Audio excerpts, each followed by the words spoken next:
ওম অখণ্ড সংহিতা বা শ্রী শ্রী স্বামী স্বরূপানন্দ পরমহংসদেবের উপদেশ বাণী, দশম খণ্ড। কিরূপ আহার্য গ্রহণীয়।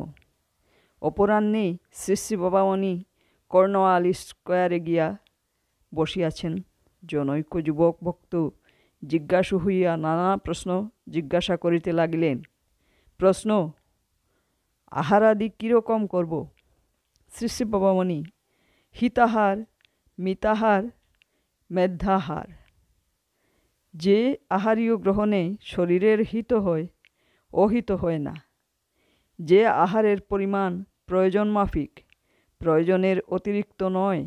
যে আহারীয় গ্রহণে মেধা বর্ধিত হয়, সৎ বিষয়ের স্মৃতি জাগরুক রাখতে সহায়তা হয়। এক এক দেশে এক এক রকমের আহারীয়কে শ্রেষ্ঠ জ্ঞান করা হয়, কারণ ভিন্ন ভিন্ন দেশের জলবায়ু এবং শরীর রক্ষার উপাদান বিভিন্ন রূপ। মোহাম্মদ মাংসকে শ্রেষ্ঠ আহার মনে করতেন, আর্য ঋষিরা ঘৃতকে শ্রেষ্ঠ আহার মনে করতেন। কিন্তু বর্তমান যুগে কিছুদিন মাংস খেয়ে আর কিছুদিন ঘৃত খেয়ে তারপরে তোমাকে নিশ্চয় স্বীকার করতে হবে যে দধি, দুগ্ধ আর মাখন মাংসের চেয়েও শ্রেষ্ঠ, ঘৃতের চেয়েও শ্রেষ্ঠ। শরীর যা সহজে গ্রহণ করতে পারে, যে খাদ্য খেয়ে বিরুদ্ধ প্রতিক্রিয়া হয় অল্প, যে খাদ্যে কোষ্ঠকাঠিন্য বাড়ে না বা অতিমাত্রায় কোষ্ঠতারল্য ঘটে না, যে খাদ্য যকৃতের ক্রিয়া পরিচালনে সাহায্য করে, যা অল্পায়াসে জীর্ণ হয়, এবং এত সব গুণের সঙ্গে যে খাদ্যের সুলভতা গুণ রয়েছে, তাই হিতাহার।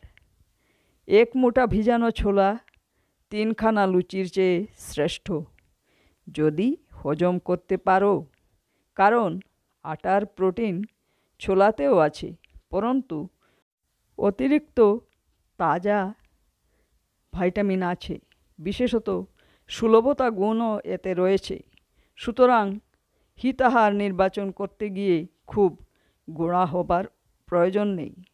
সাধারণত হিন্দু বিধবার খেসারি ডালটি ব্যতীত আর সবই হিতাহার। একটু মুখ নাড়ানাড়ি করে বেছে নিও যে কোনটি তোমার পক্ষে হিতাহার হবে। মৎস্য ও মাংস কাহাদের পক্ষে হিতাহার? শ্রী শ্রী বাবামণি বললেন, মাংস, ডিম, মাছ প্রভৃতি কারো পক্ষে বিষতুল্য অহিতাহার, কারো পক্ষে আবার হিতাহার। মাংসাশী ইংরাজ প্রথম প্রথম মাংস ছেড়ে দারুণ কাবু হয়ে পড়বেই। অবশ্য ওরা ডিমকে নিরামিষ বলেই গণ্য করে থাকে।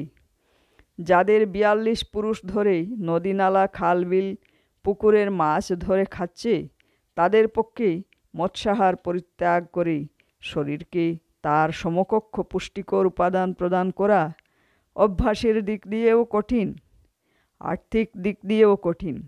আর বহু পুরুষ ধরে মাছকে খাদ্যের একটা প্রধান উপকরণ রূপে গ্রহণ করে আসার দরুন স্বল্প পরিমাণে গ্রহণ করলে মৎস্যাহার এদের পক্ষে অহিতাহার হয় না। বরং নিরামিষ খেতে খেতে এদের অনেকে অজীর্ণ বা শূল রোগে ভুগতে দেখা যায়।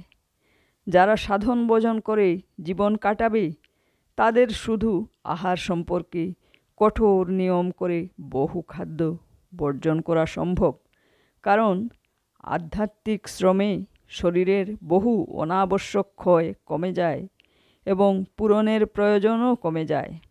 কিন্তু দেশরক্ষী সৈনিকের শতকরা 100 জনই যদি নিরামিষ খেতে আরম্ভ করে, তাহলে সেই বৈষ্ণবী সেনারা যুদ্ধ জয় করতে পারবেন কি না, এ বিষয়ে বিশেষজ্ঞ ব্যক্তিরা বিরুদ্ধ মত দেবেন। শিখ জাতি আর মুসলমান জাতির আহারের মধ্যে মাংস যে প্রধান এক উপকরণ, তার মস্ত কারণ এই যে এদের ধর্ম প্রতিষ্ঠাতারা ধর্মকে এমনভাবে প্রচার করতে এবং সম্প্রদায়কে এমনভাবে গঠন করতে পেরেছিলেন যে শিখ মাত্রেরই বা মুসলমান মাত্রেরই যুদ্ধক্ষেত্রটা ধর্মার্জনের সঙ্গে সঙ্গে জীবিকার্জনের পন্থা হয়েছিল। মৃত বা প্রাপ্য সে স্বর্গম, জিত্তা বা ভক্ষ সে মহিম। মরণে পাবে স্বর্গ, বাঁচলে হবে পৃথ্বীপতি। এই উপদেশ যাদের জন্য অর্জুনের জাত ভাই সেই হিন্দু ক্ষত্রিয়দের জন্য শাস্ত্রকার নিরামিষ আহারের নির্দেশ দেননি। সুতরাং বুঝতে হবে যে মাংসাহারী এদের পক্ষে হিতাহার। তোমার যদি এমন সংকল্প থাকে যে কয়েক লক্ষ লোকের প্রাণের বিনিময়ে একটা দেশকে রক্ষা করতে হবে, অথবা কয়েক সহস্র লোকের প্রাণের বিনিময়েও একটা পার্বত্য অঞ্চলে সভ্যতা সদাচার অতি দ্রুত প্রচার করে অসভ্য পার্বত্য জাতিকে নিজের কুলে টেনে আনতে হবে, ধর্মে বিজ্ঞানে ও সামাজিকতায় সমকক্ষ অধিকার প্রদান করে সভ্যতা বিস্তার করতে হবে, তাহলে এক ক্ষেত্রে পরমায়ুর দীর্ঘতা সম্পাদক নিরামিষ আহারের চেয়ে কর্মতৎপরতার সম্পাদক আমিষ আহারকে প্রাধান্য দিতে হতে পারে। এসব ক্ষেত্রে আমিষ আহারই হিতাহার। খাদ্য হইতে লোভ দূর করো। শ্রী শ্রী বাবামণি বলিলেন, কিন্তু খাদ্যরূপে আমিষ বা নিরামিষ যাই গ্রহণ করো, লোভকে বাদ দিয়ে আহার কার্যটি সারতে হবে। এটি যোগীর পক্ষেও প্রতিপাল্য, যোদ্ধার পক্ষেও প্রতিপাল্য। লোভপূর্বক করলে এ আহার্য আর হিতাহার থাকে না। যে খাদ্যে যখন লোভ দেখবে, সে খাদ্য সম্পর্কে তখন সংকোচ বিধি অবলম্বন করবে, অর্থাৎ সে খাদ্যের পরিমাণ এবং বার কমিয়ে দেবে। তার পরিবর্তে শরীরের পক্ষে সমহিতকর অন্য খাদ্য কদিন গ্রহণ করবে।